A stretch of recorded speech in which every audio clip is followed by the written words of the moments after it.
Johann Sebastian Bach is the ultimate composer's composer, influencing countless others who followed him, from Mozart to Mendelssohn, Beethoven to Brahms. And not just in classical music. From Duke Ellington to the Beatles, musicians in jazz and pop have also fallen under his spell and learnt from his techniques. Bach is still the benchmark, a musical gold standard. We know very little about Bach's life. There are only a few facts to go on, and our image of him is skewed by statues and paintings of a stern, forbidding figure in a frock coat and a powdered wig. But then there's the music.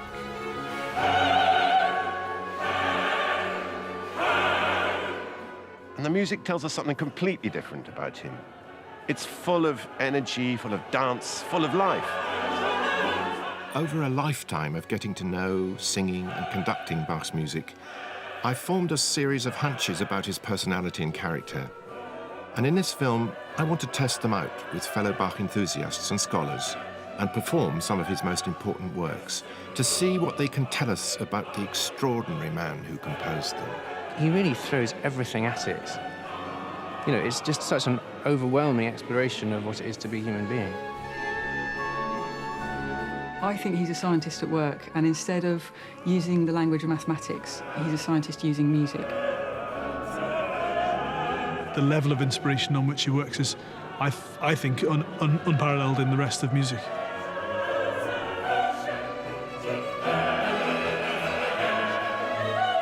Such splendour and wonderfulness that on its own would convince me that there was a God if I felt inclined to take that conclusion from it.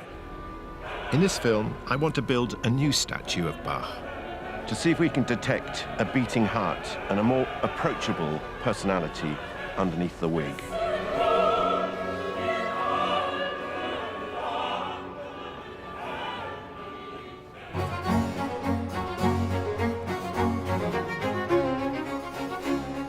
My own engagement with Bach began as a small child growing up on a farm in Dorset. Just before the war, a refugee from Nazi Germany arrived with a painting in his rucksack, one that his great-grandfather had bought in a junk shop, and he asked my father to look after it for him. It was one of only 2 portraits painted of J.S. Bach in his lifetime. So I passed it every day of my life until I was 10, when the painting was sold and moved to Princeton, New Jersey. This is the first time I've seen it since 1953. What's so striking to me, seeing it again, is the intensity of his gaze. I mean, those eyes. It's just extraordinary. They're so penetrative. I still feel there's a division between the upper half of his face and the bottom half. The upper half is so intense. It's got that beetle-browed, slightly myopic look. Below that, you see somebody quite different. Somebody much more approachable, somebody who enjoyed the good things of life, a bon viveur who enjoyed his tobacco and his wine and his beer, and there's plenty of records of what he drank, and the father of 20 children and 2 wives. We know pitifully few hard facts about Bach. There's very little to go on, and only a handful of personal letters. But as in any good detective story, it's often the gaps, the seeming contradictions in the tale, that are as suggestive and intriguing as the hard evidence available.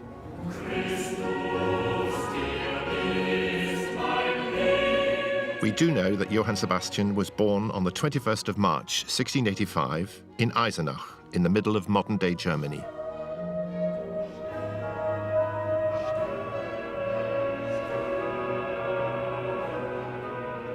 This is the so-called Bach House, now a museum devoted to him. Until recently, it billed itself as the house where Bach was born and where he grew up. We now know that's definitely not the case. As with so much of his life, exactly where Bach was born remains a mystery. Johann Sebastian was baptized here at 2 days old in St. George's Church in Eisenach. Later, he sang here in the choir. As a child, he's said to have had an unusually fine treble voice. 200 years before him, there was another chorister who stood in exactly the same place. Now, that was Martin Luther. And Luther created a revolution here in this part of Germany. Bach's whole life was to be profoundly influenced by Luther's Reformation. Luther set in train a new way of worship. It totally transformed the role of language and music in church. Bach's own music was filtered through his strongly held Lutheran beliefs and upbringing. Luther preached his Reformation here in the Georgenkirche in 1521, and then he disappeared. Actually, he hadn't gone far. In fact, in the greatest of secrecy, Luther was in hiding up here in the Wartburg, the imposing castle that looms above the town of Eisenach.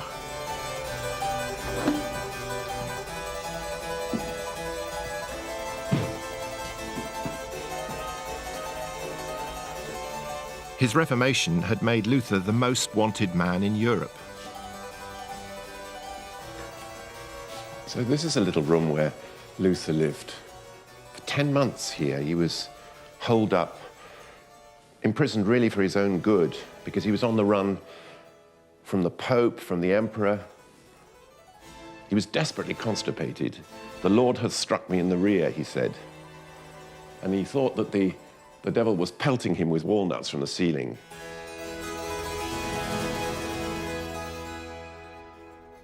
Luther decided that his best weapon to use against the devil was black ink. And in a matter of weeks, he sat down at this desk and he wrote a translation from the Greek of the New Testament.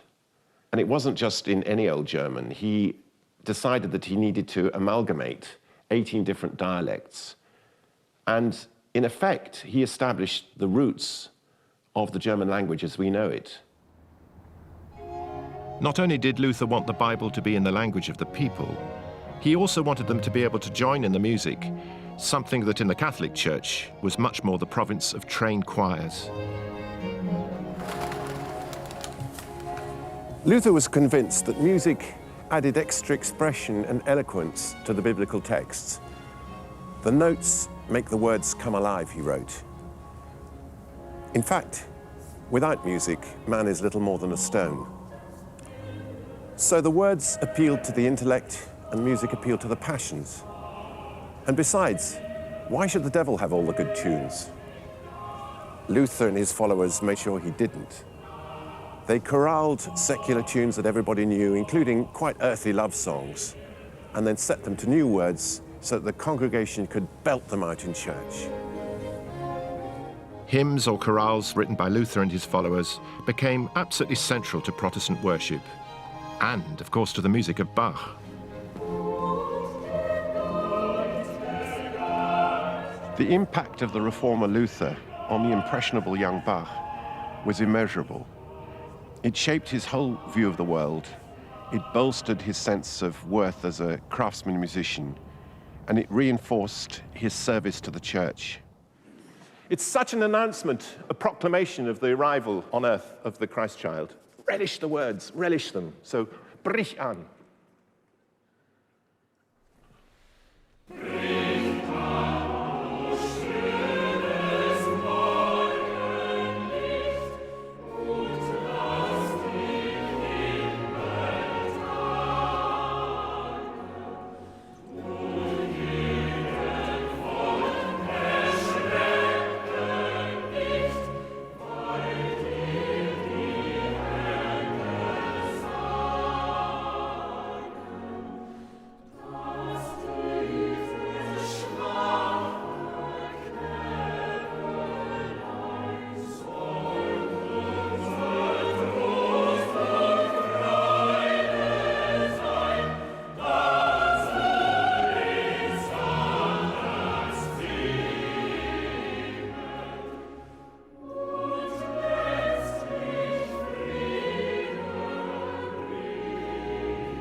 Bach's destiny was to become a musician.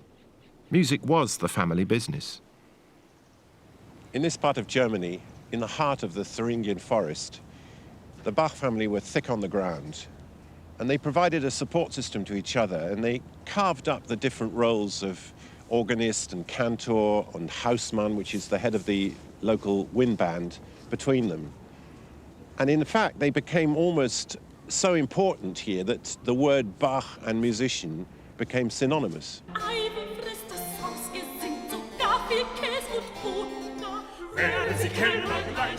The Bach clan knew how to let their hair down and often got together for raucous family celebrations. Sebastian, the youngest of 8 brothers and sisters, was thus surrounded by music at home, in church, and in school. I have in my hand what was probably the most precious book of Bach's childhood, certainly the one that he used every single day of his life until he left Eisenach.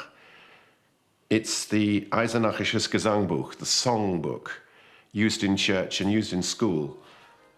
And it has wonderful copper engravings which show David and Solomon in the temple, surrounded by their temple musicians, and the connections that Bach must have made in his mind between his family of the most famous musicians in the area with a long dynastic lineage going all the way back to Solomon.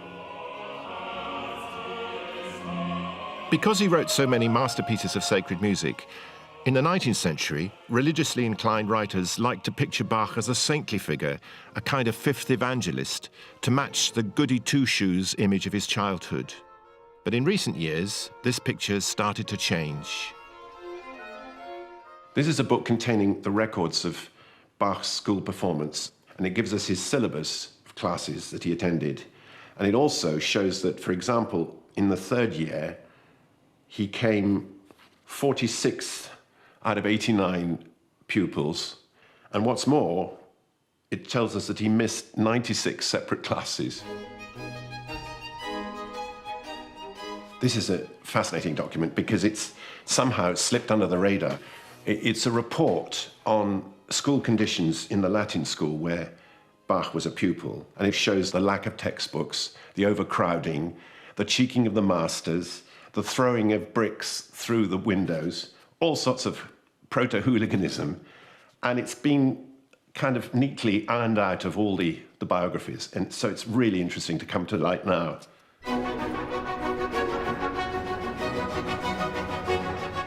Since the fall of the Berlin Wall and the reunification of Germany, more documents have come to light that greatly enhance our knowledge of Bach.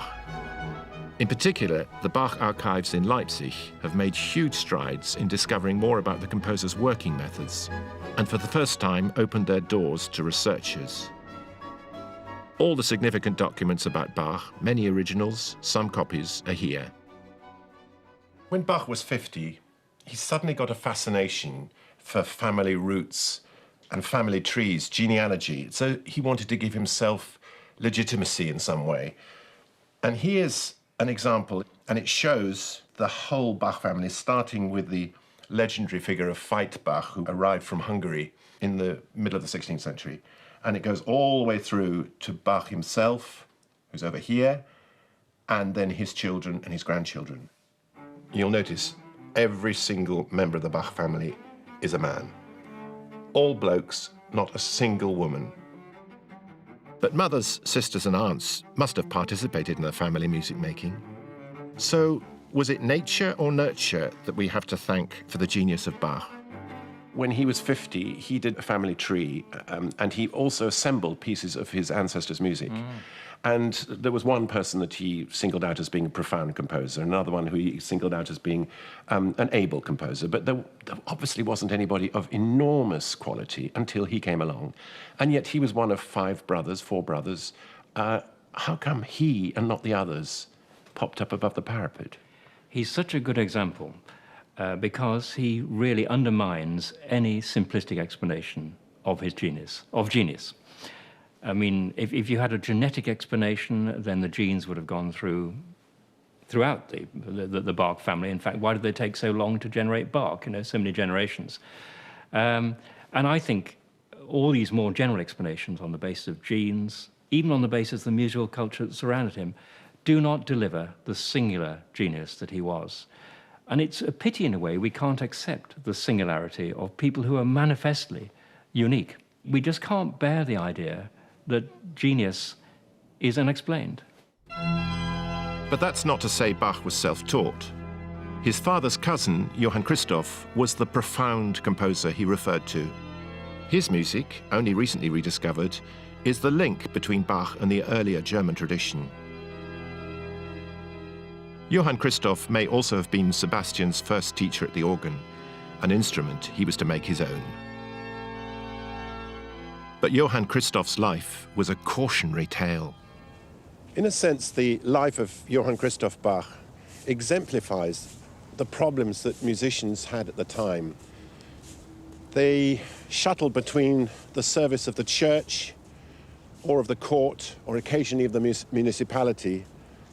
And in Christoph's case, he had all manner of domestic problems. He was shunted also from pillar to post here in the town. The town wouldn't give him a proper dwelling. He had illness in his family, he was underpaid, and he was thoroughly querulous and miserable about it, and died in penury. But there's another side to it, and this is one that Sebastian may well have picked up from his elder cousin, which is that as a composer, you can channel all that frustration and disappointment into music. And the marvelous thing is about Johann Christoph's music and Sebastian's music is that it has this wonderfully consoling and uplifting quality to it.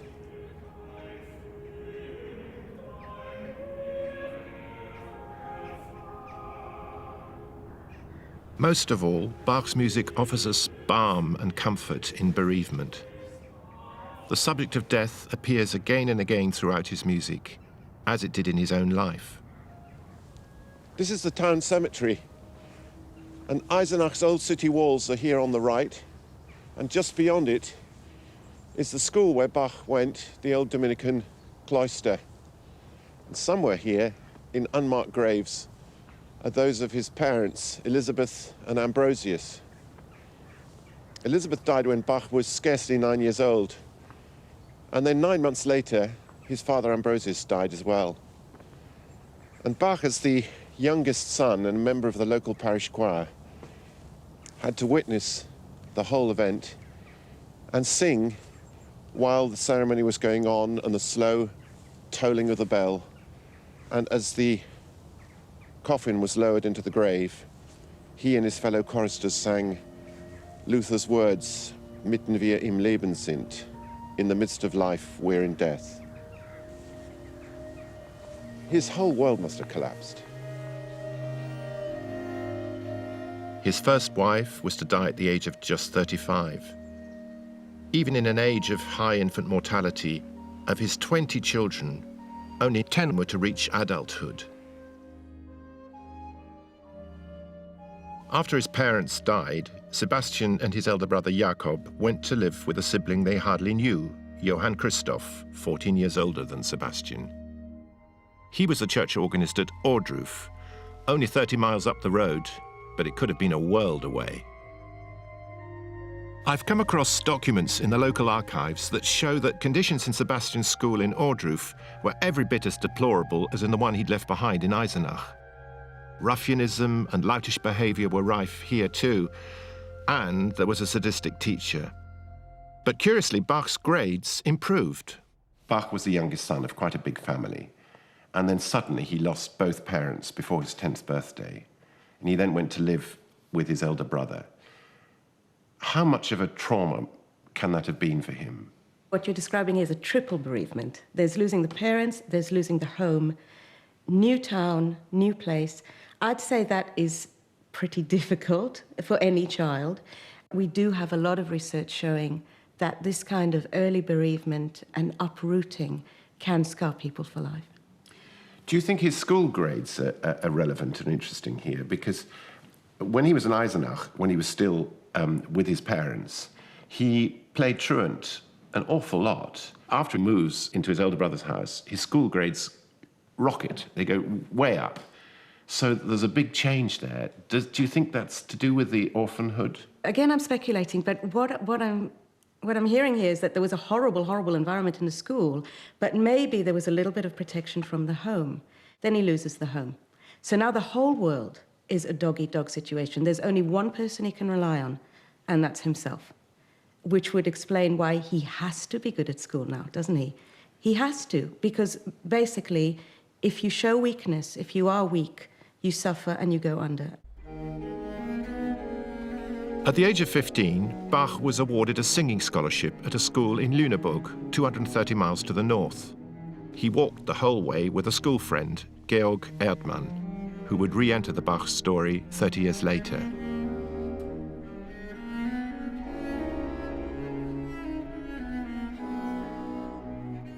Bach spent 3 years in Lüneburg from the age of 15 to 18. His voice would have broken almost as soon as he got there. So what was he doing in the meantime? This is one of the great puzzles of Bach's life.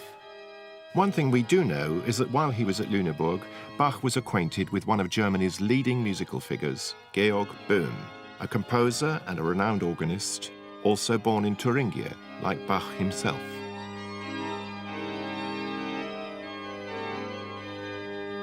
This is a letter that Carl Philipp Emanuel wrote to Bach's first biographer, Johann Nikolaus Forkel, telling him all the bits and pieces that he could remember about his father. And the particularly interesting thing here is when he refers to his former teacher, Georg Böhm, he crosses it out. Why, having written that Böhm was his father's teacher, did Emanuel think better of it and erase the reference? In 2005, a suggestive new clue came to light. Some leaves of organ tablature, for many years wrongly catalogued in a German library, were rediscovered by Leipzig Bach archivist Michael Maul.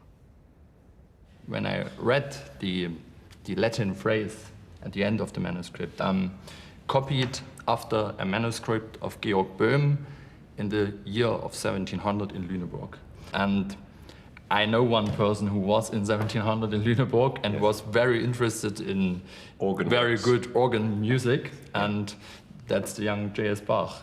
After comparing the manuscript with the other examples, we can be absolutely sure that no one else than Bach is the writer of these manuscripts. I mean, this is the missing piece in the puzzle, isn't it? Yeah. Because it says that he wrote this on paper belonging to Georg Böhm. So he went and maybe became a student or an apprentice to Georg Böhm. Yes. And under his supervision wrote out this very difficult piece, which proves that he played this music. So he was already a virtuoso.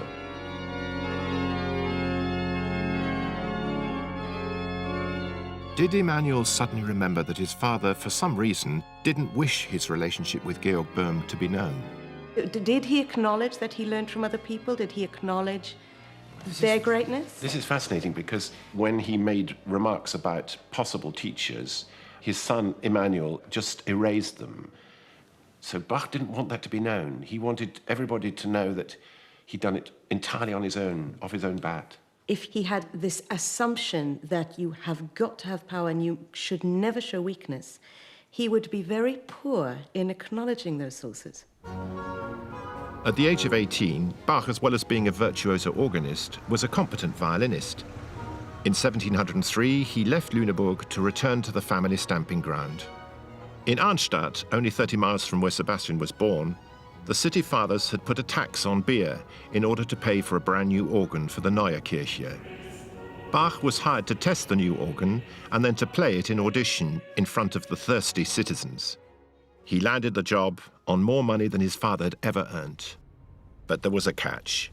The council insisted that he provide new music. All he had at his disposal was a ragtag and bobtail band made up of mature students. Thus, Bach began his career as a composer, but not in exactly auspicious circumstances. He wrote a cantata, his first, in which there's a very important bassoon obbligato, a solo for the bassoon in 3 of the movements. It was a banana skin. The bassoon part starts innocuously enough, honking away at a steady old lick. But then comes a bassoonist's worst nightmare.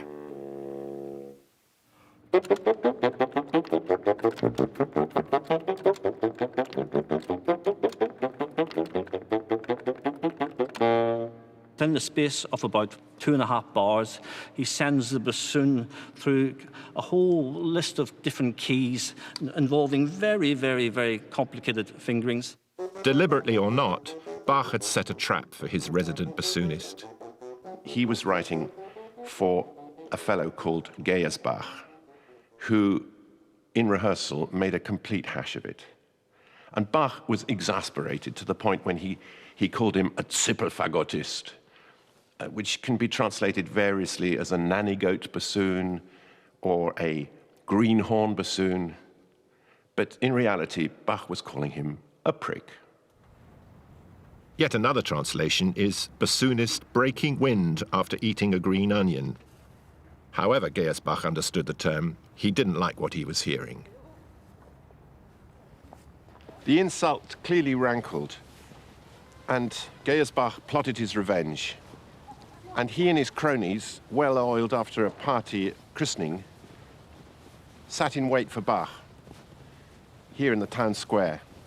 Bach was making his way back from playing music at the castle, Nidec Castle, and was taken completely by surprise. And Gaius Bach came up to him and demanded an apology, and then took his cudgel and hit Bach smack across the face. Bach, in self-defense, drew his rapier, and there was a scuffle, a major scuffle, and it was only the other students who eventually stopped the whole thing. No doubt to Bach's fury, the church council sided with Gaius Bach, according to the records. And that was far from the last of the problems. Bach was accused of introducing strange harmonies into his organ music, which upset the old dears of the parish. He played either far too long or not long enough, and he'd slipped off down to the pub. Once, he smuggled a strange girl into his organ loft to make music. The final straw came when he asked for 4 weeks' leave to visit the renowned organist Buxtehude, walking the whole 260 miles up to Lübeck. In fact, he was away 4 months, not 4 weeks, and was airily dismissive when he was asked to explain himself. What we now see is patterns of behavior that had their origins in the unhealthy environment of his early schooling, first in Eisenach and then in Ohrdruf. Patterns of anger, patterns of dealing with authority in a very surly and uncompromising way, impatience, and a kind of self-assuredness that was bound to rub people up the wrong way.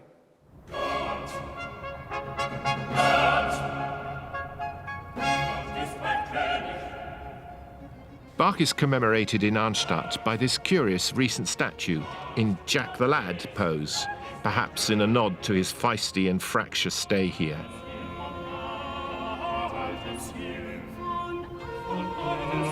His time in Arnstadt came to an end when in 1707 he was offered a new post 50 miles up the road in Mühlhausen.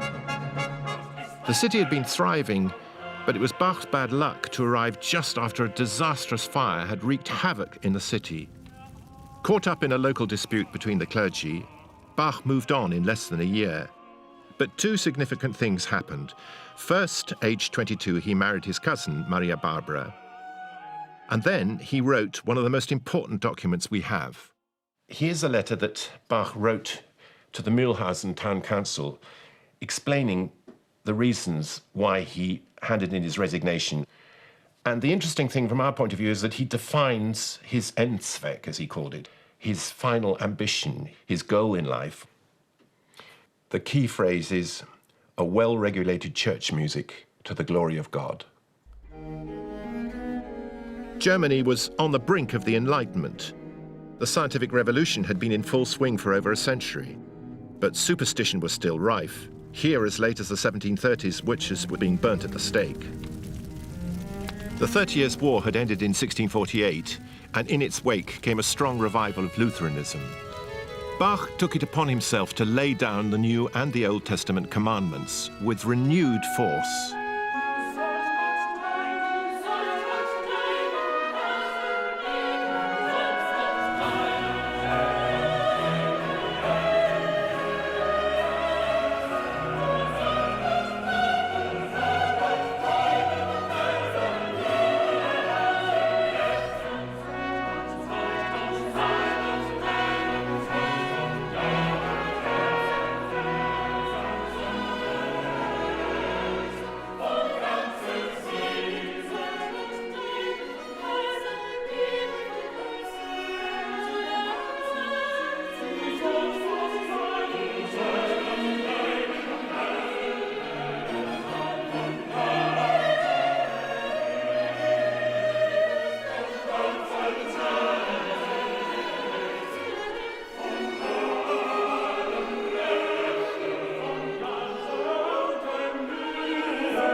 In 1708, Bach left Mühlhausen for the elegant court of Weimar. This was a real turning point. For the first time in his life, he was able to call on good quality musicians. But as so often in his career, there was a snag. In fact, there were two of them. Weimar was ruled by a pair of dukes, an uncle and nephew team. It was a recipe for disaster.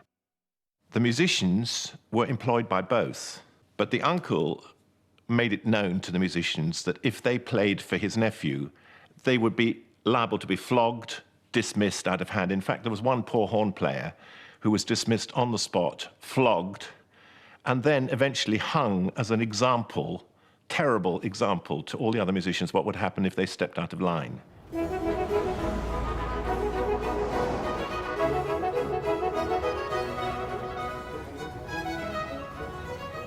One might imagine that in such a fraught, tense situation, nothing creative could have come out of Bach's time in Weimar. But of course, the opposite is true. It was a hugely stimulating time for him. His first encounter with the Italian music of Vivaldi and of Corelli and so on. And from Bach's own compositional activity, it was an enormously important time. We got the beginnings of his really, really important keyboard works. And not only that, his cantatas, amazing cantatas that he started to write for Weimar, for the Kapelle, and performed up in the Himmelsburg.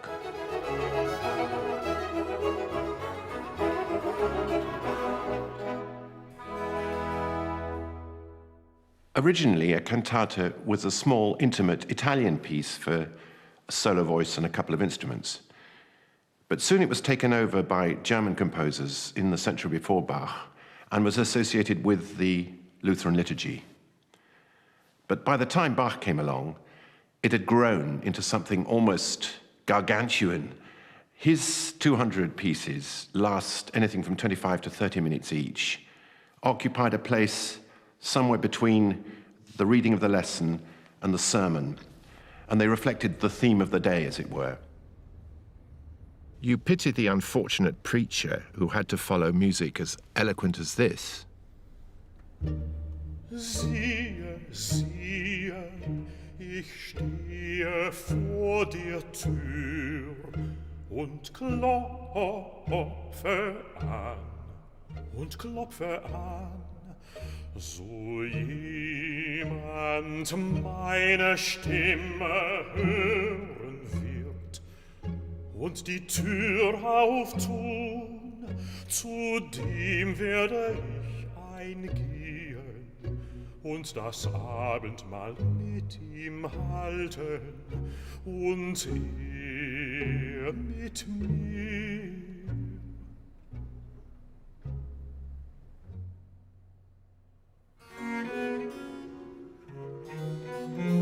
Bach demonstrates his fantastic ability to set a scene, in this case, Jesus knocking at the door of the human heart.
Bach wrote more than 20 cantatas in Weimar, but having proved his early mastery of the form, he suddenly stopped. The court's musical director had died, and when the resulting vacancy was filled by his son, a musical nullity, and not by Bach, his reaction was to down tools. He simply stopped composing. It went from bad to worse. When Bach asked to leave his employ, the fiery Wilhelm Ernst had him thrown into jail.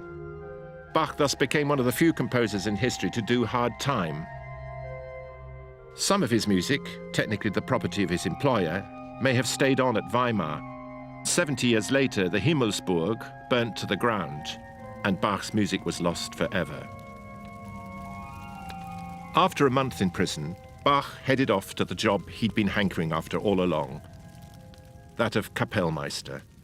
He joined a music-loving Prince, Leopold, at the castle in Köthen, not far from Weimar, as his music director. And it was the beginning of a wonderful new phase in his life. 5.5 years of relative trouble-free composition. The first time in his life where he's away from the church. He's in a secular environment because he doesn't have to write church music. Prince Leopold is a Calvinist. There's no requirements of Lutheran church music at his court. Bach is settled with his family, and he has a sympathetic and extremely music-conscious and music-enthusiastic boss. Bach completed the famous Brandenburg concertos at Köthen, as well as a set of solo cello suites, which are today amongst his most popular works.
Just as Bach was, for once, happy and settled, tragedy struck.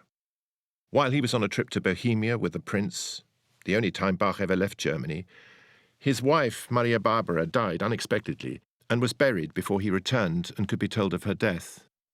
Their marriage seems to have been a happy one, and this sudden bereavement was another crushing blow for Bach. No one knew better than he how terrifyingly unpredictable an assignation with death could be. Menschenkind. Oh Menschenkind, hör auf geschwind, hör auf geschwind, hör auf. Geschwind, hör auf geschwind, geschwind. Die sind zu lieb.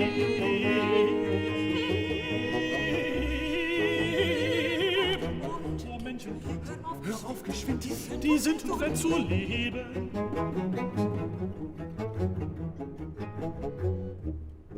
A year and a half after his first wife died, Bach married Anna Magdalena, a professional singer at the Köthen court, 16 years his junior. She was to bear him another 13 children, 7 of whom died in infancy. For his new wife, and at her request, Bach gathered together the music of the Anna Magdalena notebooks. Also at Köthen, he began the 48 preludes and fugues of the well-tempered clavier. It's typical of Bach that to test out a new tuning system, he wrote 2 pieces for each key, major and minor. For me, the driving thing for Bach, I think, must have been this obsessive rigour. I mean, this is someone who, I think, you know, in writing a collection of keyboard works in every key, I think it's not just that that's available to him. I think he couldn't possibly have done it any other way. I think he would have had to have explored every single key and done it again twice. Bach's inventiveness is proved by a puzzle contained in the music he's showing us in the famous portrait I passed every day as a child. On the face of it, the piece is straightforward enough. It's incredibly simple. It sounds just almost like a nursery rhyme.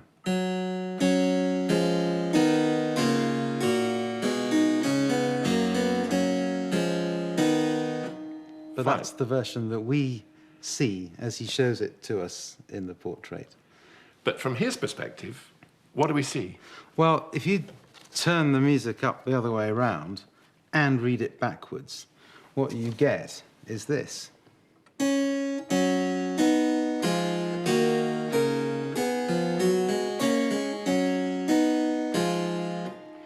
In other words, what's in my head and what you see and what you hear are two different things. Yeah, I think he's got like a secret smile, and he's not quite looking at it, is he? It's like he knows something that we don't. And I love the fact that it took 100 years for people to start working it out. The clue is in the title. It's a piece not for 3, but for 6 voices. If you move the reverse version by a bar, you get this incredible 6-part bit of pop music, really.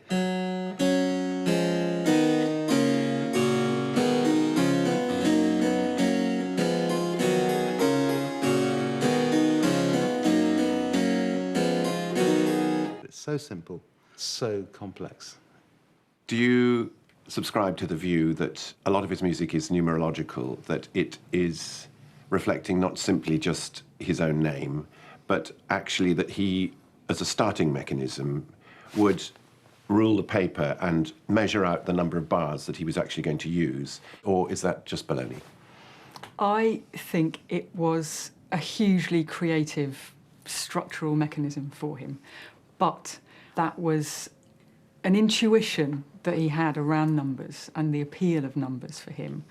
And I think he had an almost obsessive enjoyment of pattern, which for me is the mark of a scientist as well. Scientists look for and respond to pattern in nature, and when they find it, they try and categorise it and put rules around it, and then they try and break the rules. And that's the fun bit, is playing with the pattern that they find. And I think it's an intuition that he has, not as a mathematician as such, but more broadly as a scientist. In his own lifetime, Bach was far more famous as a performer than as a composer. He wrote many pieces for the organ, an instrument on which he was renowned as an improviser of genius. He also stretched the boundaries of another instrument he himself performed on, writing a series of solo dance suites for the violin. They are light years ahead of anything that was written for the solo violin ever before. He just takes the violin to into a different realm, and asks from the violin to do very un-violinistic things, like triple stops, quadruple stops, polyphonic writing, fugues. You know, fugues were written for harpsichords and for organs and for orchestras, but not for one solo violin.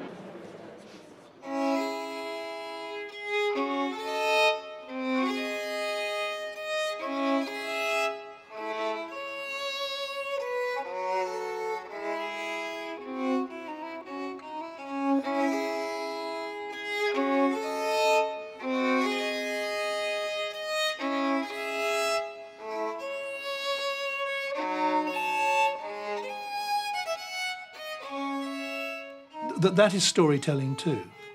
It's a story, if you like, about 4 notes, about D, C, B flat and A. But it's also a soliloquy.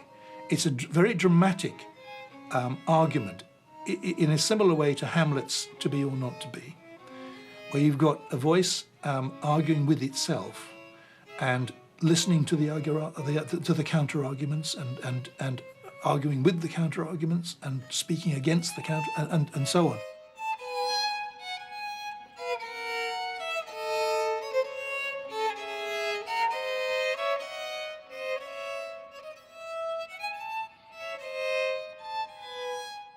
There's the continual wonder that he brings it about in the way that he does, which seems to me an absolute miracle, a piece of such splendour and wonderfulness that it on its own would convince me that there was a God if I felt inclined to take that conclusion from it.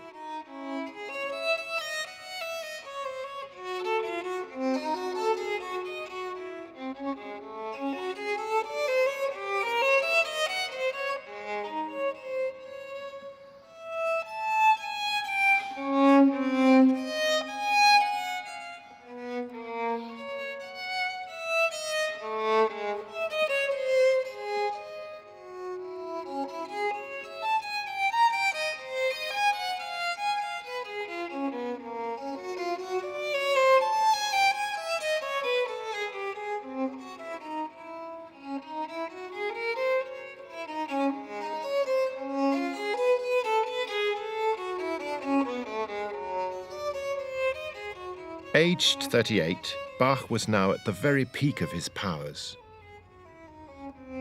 But his lifetime's goal, his Endzweck of writing a well-regulated church music to the glory of God, had been on hold for the past 6 years. The opportunities for writing church music to a high standard only came to Bach very, very rarely in his life. It didn't come in Arnstadt, it didn't come in Mühlhausen, it came for a while in Weimar, not at all in Köthen, because in Köthen he was working in a Calvinistic court, and then he had this big break. Suddenly he saw an opportunity to put his life's ambition into effect.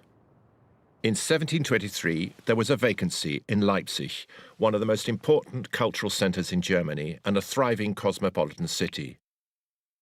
Cantor of the Thomasschule, one of the oldest and most prestigious choir schools in Europe, founded in 1212. This was a full-on boys' choir, the younger ones singing treble and alto, the older ones tenor and bass, and playing instruments. It was a great opportunity, but there were problems in plenty awaiting him. Besides music, Bach's duties would also include teaching the boys other school subjects, but he drew the line at teaching them Latin. What's more, only a thin party wall would separate the boys' dormitories and classrooms from Bach's own private living quarters. Bach's determination to see his church music project through eventually overcame his reservations. In April 1723, he showed up at the Leipzig City Hall to be interviewed and offered the job. So despite all his misgivings, Bach decided to throw in his lot and to accept the title of Thomaskantor and director of the city music here in Leipzig. So he signed his contract and he swore fealty on the Holy Bible. One of the councillors is on record as saying, since the best man couldn't be obtained, mediocre ones would have to be accepted. The truth is that neither party to this contract could have guessed what they were letting themselves in for. In Bach's own words, hindrance and vexation. From the moment he set foot in Leipzig, Bach found himself caught in the political crossfire between different factions on the city council. Music, since it carried with it an element of cultural prestige, formed a part of those political tensions. On the one hand, on the city council were those loyal to the elector who wanted a modern Kapellmeister, one who could bring real international prestige to the city, and they were Bach's natural allies. But opposed to them were the Estates Party, who wanted a traditional cantor tied into the school system with all its regulations and with all its teaching duties, and that throttled Bach's room for maneuver. Before these problems boiled to the surface, Bach set to work. It used to be thought that his cantatas, well over 200 of them, and the two great passions, were composed over the whole 27 years he spent in Leipzig. But in the 1950s, an astonishing discovery was made. By a careful examination of the watermarks on the original scores and parts, scholars discovered that the greater part of the cantatas and passions were actually produced in a white-hot frenzy of just 3 years. Now, how he kept up that rhythm, how he managed to sustain that level of intensity and creativity is just beyond belief, particularly when you consider Bach's living conditions. This is a model of the Thomas School. The original building was torn down in 1902.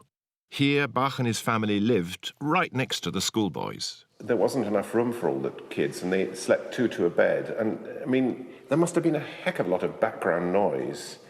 And he had to concentrate to produce these phenomenal pieces and then to supervise their copying out in his own room? I think so. But you wonder how he could ever have had any sort of private life in this sort of outfit. I mean, the conditions being so cramped and the noise and the descriptions of mice and rats running up and down the staircases as well. Yeah, they probably had a different concept of private life back then. Must have done. Bach didn't just have to write 25 minutes of new music each week. He also had to get it copied into individual parts for the musicians to sing and play from. His already cramped lodgings now had to accommodate not just his large family, but also cousins and live-in apprentices to help with the never-ending copying out. In the pressure cooker atmosphere of the Thomasschule and this devastating pace that Bach had set himself, things started to go wrong. If you look at this, you'll see there's a frenzy in the writing. It's almost as though he hardly has time to actually put the beams of the semiquavers and demi-semiquavers into the page. They look like bamboos in a hurricane. And here's something interesting, because this is Kuhnau, one of his favorite copyists. And Bach, leaning over to see what Kuhnau's copied, notices that his name has been misspelt, B-A-C-C-H. He gives him a hell of a cuff across the earlobe, and the ink flies across the page. And here's another example. A cousin, Johann Heinrich, came to Leipzig, and Bach put him to work immediately in the sweatshop of copying. He's made a complete hash of it.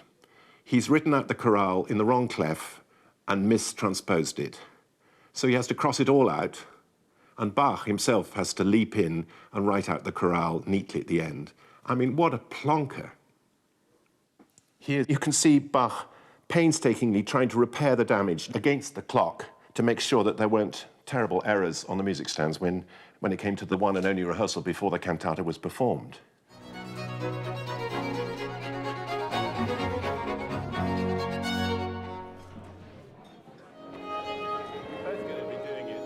Bach had constantly to adjust his music to the talents and skills of his available musicians. But also, he had to lure in university students in exchange for private music lessons. There's something about Bach's orthography, his handwriting, which suggests already the gesture, the direction of a phrase. In some cases, Bach was forced to pay for extra musicians from his supplementary earnings, made from playing at weddings and funerals.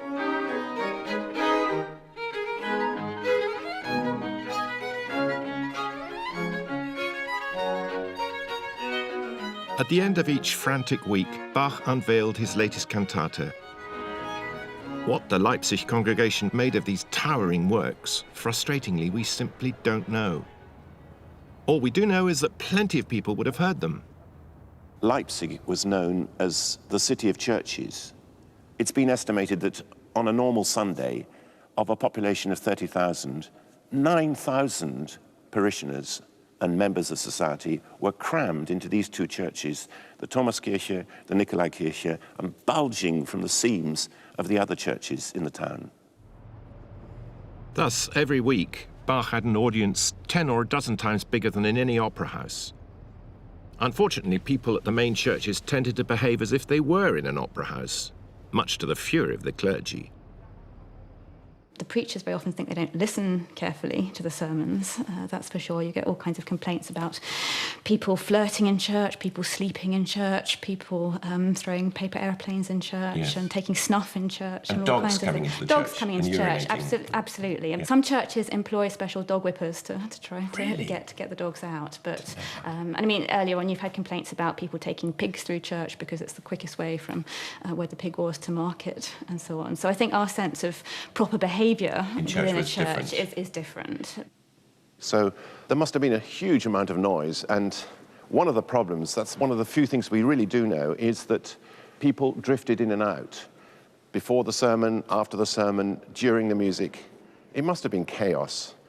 Everything was very, very stratified here socially. So the ladies were seated down here below, and the men were in the two galleries, both sides, and the hoi polloi were at the back with the riffraff. And the music, of course, came from the back of the church, up in the organ gallery. And it was raining down on the congregation, but exactly at the moment when the ladies made their grand entrance. And given the fact this is Germany, there was a huge amount of social greetings, wie geht es Ihnen, gnädige Frau, that sort of thing, while the ladies took their seats and then gazed up adoringly at the preacher about to give his sermon. And the hubbub during Bach's music must have been excruciating. Poor man. This, then, is the congregation who first heard the masterpiece Bach presented at the Nikolaikirche on Good Friday, 1724. It was his first Passion Oratorio, the central jewel of his necklace of cantatas, a musical retelling of the story of Jesus' arrest, trial, and crucifixion. There'd been passions before, but nothing so radical, so complex or as ambitious as Bach's John Passion.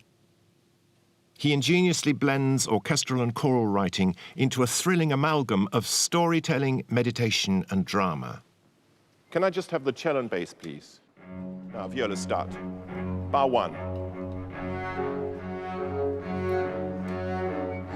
That's okay. Now, can we just add the violins, please? And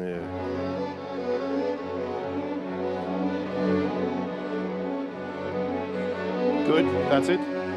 Right, thank you. And just flutes and oboes, please. And 1.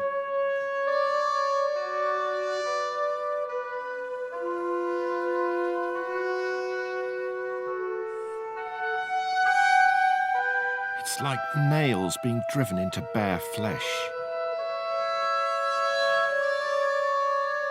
That's it, that's it, that's it. In this opening chorus, he does something which none of the other people had done, which is to set up a huge dynamic tension between this turbulence in the orchestra going on and this tremendous acclamation of Christ in Majesty.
Bach was not trying to write an opera.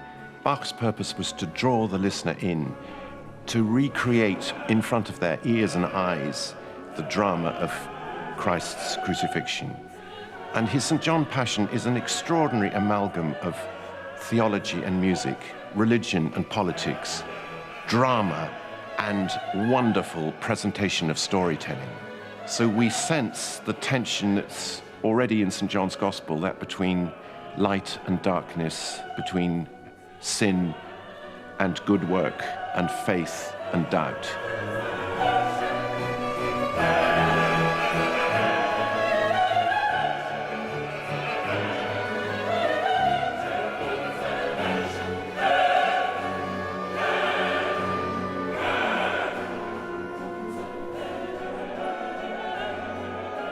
John is particularly remarkable because you could say that in his account of the Passion, everybody else suffers and is perplexed and agonized, and Jesus is utterly stable. I mean, he's not suffering, he's not under things, he sort of stands there Zen-like. over and above them. Zen-like. He's extremely enigmatic. Jesus antwortete, du sagst, ich bin ein König, ich bin dazu geboren und in die Welt kommen, dass ich die Wahrheit zeugen soll. Wer aus der Wahrheit ist, der höret meine Stimme. I mean, in the middle, you have Christ's sacrifice. in which he takes upon himself human sin and gives people back grace. That's in the middle. And then on one side of that, there are the individuals in the text, particularly Pilate. Then on either side of that, there is community. There's the mad community. The mob. Of the chorus, the mob, hysterical, paranoid, utterly deranged, really. On the other side is the present community, which is in order and sings these sculptural, monumental chorales. So there you have, as you say, he ticks all the boxes. He includes the whole thing, the whole human thing, individual, social. And it's a reflection of Lutheran ordered society. It is.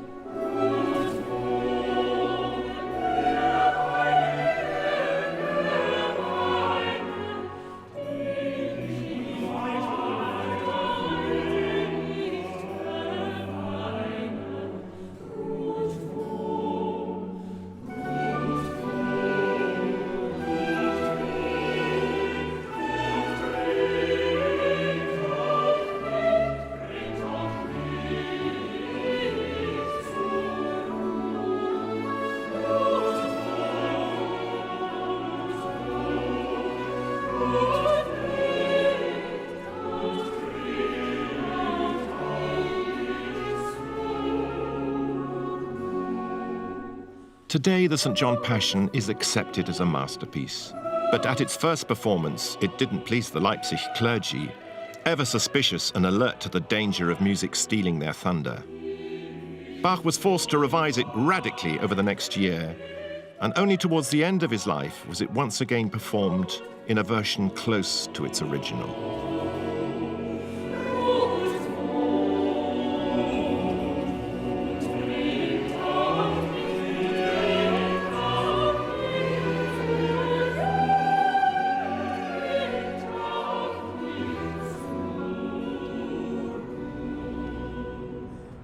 Without so much as a break, Bach began another round of cantatas. This time the cycle was based on iconic chorales, and Bach had to write a new work each week. The cycle is breathtaking in the variety of its moods, intensely serious at one moment, cheeky at the next.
Measure him against any of his contemporaries, and there's one thing that makes Bach stick out from all the rest.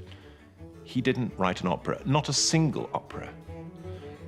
And yet, at the time, opera was really the gold currency. It was the thing that established careers. It brought with it fame, it brought with it success, it brought with it a lot of money. And Bach would have none of that. In fact, he talked rather disparagingly of those little ditties that you could hear at the Dresden Opera. And yet, his music is intrinsically as dramatic, if not more dramatic, than that of any of the opera composers of the day. Vivaldi, Scarlatti, Telemann, none could match Bach in this respect. Only Handel came close. Everything Bach had learnt up to now, dramatic scene setting to underpin the gospel narration, and subtle musical power to convey contrition and remorse, was poured into his St. Matthew Passion, first performed at the Thomaskirche, Leipzig, on Good Friday, 1727.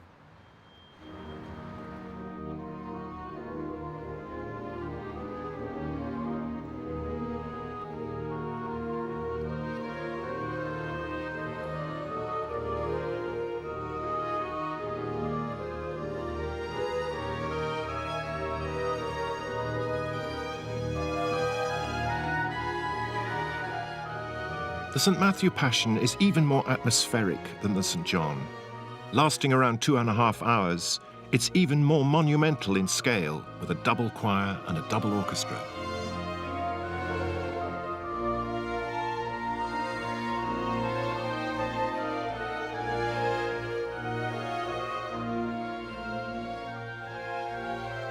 He speaks with the voice of someone whose belief is absolutely rock solid, goes right to the roots of his being. He believes this, every word of this. It is true. It is completely true. And there's a solidity, a firmness to what comes through in the Passions that I've seen very rarely anywhere else.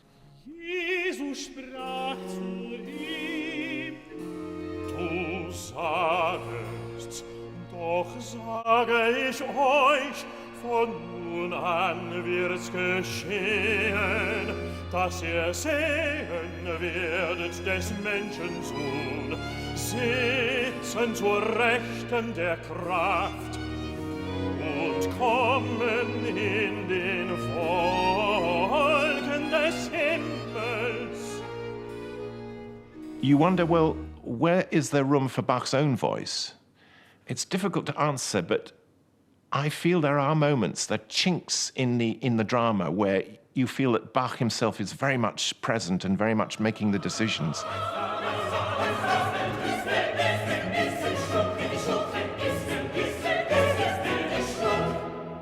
So you've got a crotchet to turn around completely 180 degrees from being an absolutely foul-mouthed mob into being contrite and responsible and tender. And bewildered. Who's hit you? We don't understand. Go.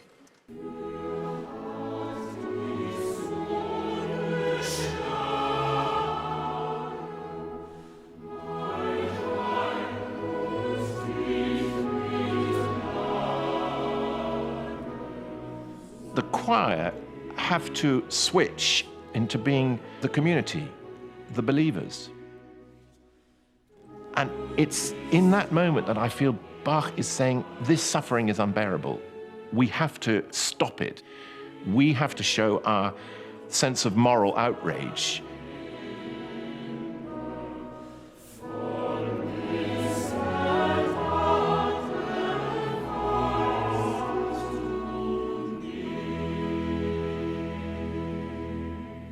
The emotional center of the Matthew Passion is Erbarme dich, Peter's plea for forgiveness, having denied his Christ. In comes the violin announcing Erbarme dich, and the violin, with no words at all, can convey, in a way that the human voice could not convey, this concentration of lamentation, of grief, of contrition, of utter abject horror, in a way, and yet taking on to a spiritual level, because the voice line of the violin becomes an agency of compassion and forgiveness. And that's before the singer's sung a note.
3 years after the St. Matthew Passion, Bach's relationship with his masters began to fall apart. In 1730, he wrote what he called an Entwurf, a memorandum to the Leipzig Council, complaining bitterly that he could no longer operate. He hadn't sufficient musicians and too few of quality to perform his work. Several months later, Bach took up his pen again. And this is the most poignant document of all for me. It's the only truly personal letter we have of Bach's, in which he's writing to his old pal, Georg Erdmann. He was the guy that Bach walked from Ohrdruf to Lüneburg with when they were both in their teens, early teens. And Bach is just pouring out all his frustration about why the council had not responded to this Entwurf, this statement of his intentions. And Bach tells Erdmann, "My life is full of hindrance and vexation, and I see no future for myself and my family here." One of the features that you might expect to see in this inflexible persona, if you like, is that he would never be guilty. No matter what happened, it's always somebody else's fault. Does that ring? Yes, it does. Because he's never to blame. He always has a reason. And his motto, I don't know whether it's his motto, but it's like a mantra that comes up and again, is that my life is lived always with vexation and hindrance. I have brought you something here, which is a textbook definition. And this is paranoid personality disorder. And these are the characteristics: pervasive suspicion of others, distrusting their motives, others seen as deliberately demeaning or threatening, constantly expect to be harmed or exploited, very sensitive to perceived slights, fear and avoidance of anything that could make them feel or seem weak. That's a perfect description. The one thing that we do know is that there is an association with bullying and abuse in childhood. Thanks to the boneheadedness of the City Fathers and the obvious flaws in Bach's own character, his output of religious music now began to dwindle away. St. Thomas's Church didn't deserve those cantatas. Nobody deserved those cantatas, but least of all St. Thomas's Church. That's the striking thing about a great artist, is they deliver absurdly over contract, heartbreakingly over contract. And that is the thing that I think is most impressive, very deeply moving about him. There he is, worrying about his children, who are popping off one after the other, worrying about their education, trying to keep the town councillors less irritated, and so on and so forth. And at the same time, he just delivered this work that 250, 260 years later is supreme in the canon. Bach now gravitated towards the other main centre of music making in Leipzig, the thriving coffeehouse scene. Here was a different audience, a more relaxed ambience in which to make music, with better musicians from the university, eager to learn from the master. But Bach didn't completely give up on sacred music. Indeed, his new secular style found its way into religious pieces of unbuttoned high spirits. Mein gläubiges Herz frohlocke, sing Scherze. Mein gläubiges Herz frohlocke, sing Scherze, frohlocke, sing Scherze, dein Jesus ist da. Mein gläubiges Herz frohlocke, sing Scherze, frohlocke, sing Scherze, dein Jesus ist da.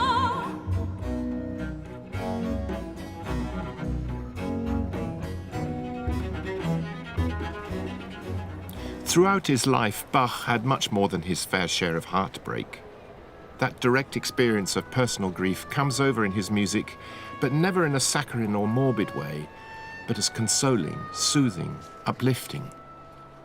In many ways, you can imagine he's creating a lullaby for himself, which again becomes a lullaby for all of us, a profound lullaby, which comforts him, and through him comforts us.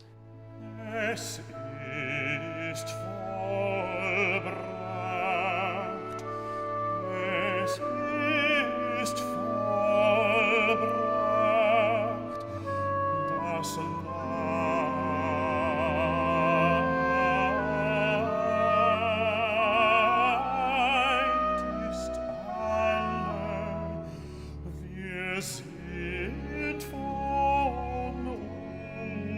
unser Sünden falle, in Gott gerecht, gerecht gemacht, in Gott gerecht gemacht, in Gott gerecht. Wir sind von unserem Sündenfalle in Gott gerecht, in Gott gerecht gemacht. The thing that's, to me, is so touching and powerful in the expression of the music is the way that Bach seems to focus all that distress and private grief in his own life. The loss of parents, the loss of children, the loss of a wife, always the difficulties that he was experiencing. And yet the music that comes out of it is so ineffably consoling and nowadays we look at this, the texts, and with this constant longing for death, this anticipation with joy of one's final demise, it seems bizarre to us, and yet it's with the as you say, Bach's private grief, it was commonplace. Everybody's private grief. Absolutely. Everybody was losing their families, their babies, their wives, and you know, this is surely the prime purpose of religion at that time was to give a consolation in the face of this baffling reality. With his disagreements with the council dragging on and on, Bach now had a new power struggle, this time with the headmaster of the Thomas School, who was bitterly opposed to all the emphasis on music in school. In Bach's desire to put an end to his woes in Leipzig, we find the origins of one late religious masterpiece, the B minor Mass. Just try and think how different this is from Messiah. I mean, Messiah, you've got the angels wafting in on a cloud, and they come in and they sing and then they disappear all very gently. Here, it's a stomp. It's much more kind of Bruegel than Botticelli. It's not whiffy-waffy at all. Okay, off we go. Yep.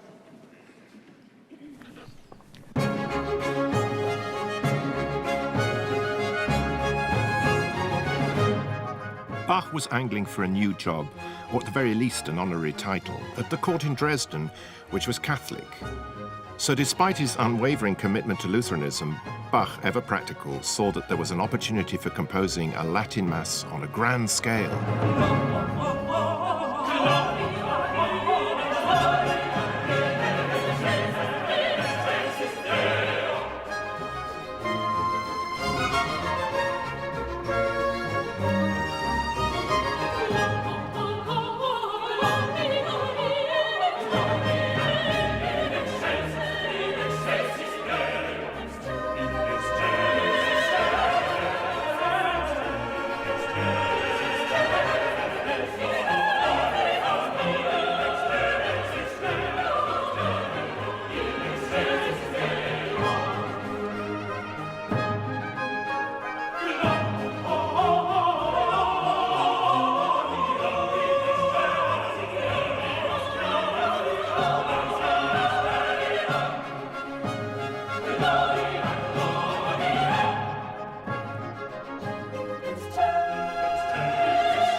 Bach didn't get his hoped-for move to Dresden, although he did get the honorary title, and for the next 15 years, we lose all trace of the B minor Mass. And then suddenly we have a Missa Tota, a complete Catholic Mass, with the magnificent credo and the wonderful Agnus Dei, and the touching way it ends with the Dona Nobis Pacem.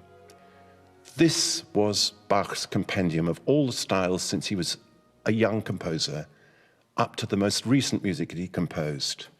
It was his version of Ars Perfecta, of art perfected. I mean, this is Bach at his most playful, most jazzy, and most exotic, and it's ebullient. And that's what we need to feel, because there's something really folky about this music. See if we can get that through. Come. Sanctus Spiritus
A question that can never be solved is what Bach himself thought of his work. But we do have one clue that suggests he saw himself and his music as inextricably linked. He loves inscribing his own name, B-A-C-H, the family name, into his music in all sorts of contexts. And you can only do that in German because H doesn't exist in English. You know, it's not a note on the piano. But in German, B is B flat, isn't it? A, C, B natural, which is H. So that's the little kind of family motto that's in there.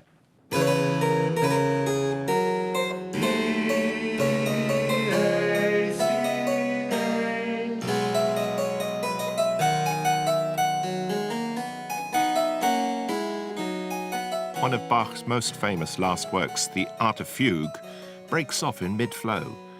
The reasons why this happened have long been debated. I thought what we'd do is actually go just from where he inscribes his own name, B-A-C-H, because that's what's so extraordinary about this piece, is that he finds a way halfway through this whole composition to put his name in and then to develop it. So we've got two fugues going on, and then suddenly it comes to an abrupt halt. And according to Carl Philipp Emanuel, he stopped then because he died. That was it. It's just chilling. Let's try it.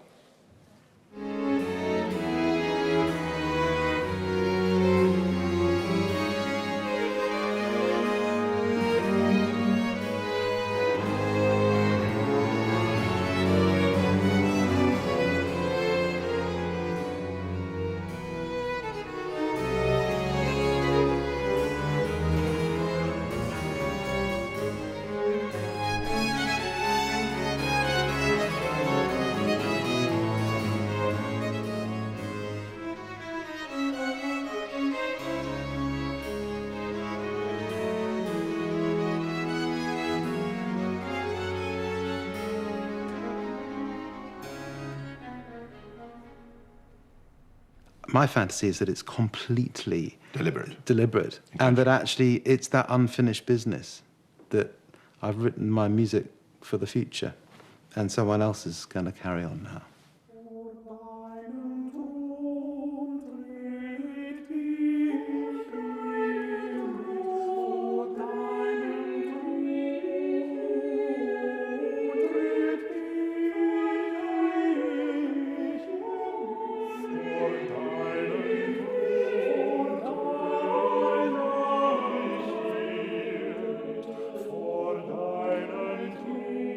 Bach died aged 65 in Leipzig in the Thomasschule on the 28th of July 1750.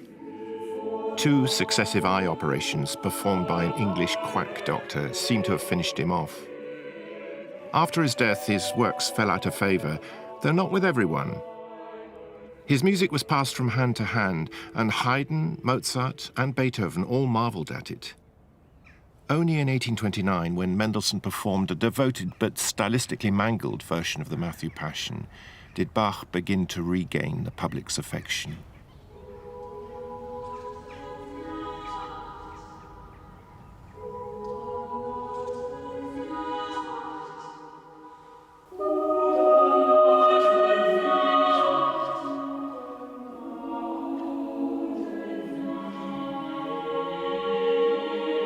Bach's legacy is assured.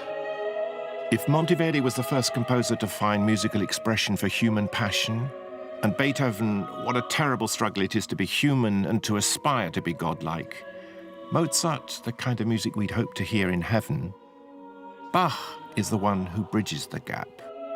He helps us to hear the voice of God, but in human form, ironing out the imperfections of humanity in the perfection of his music.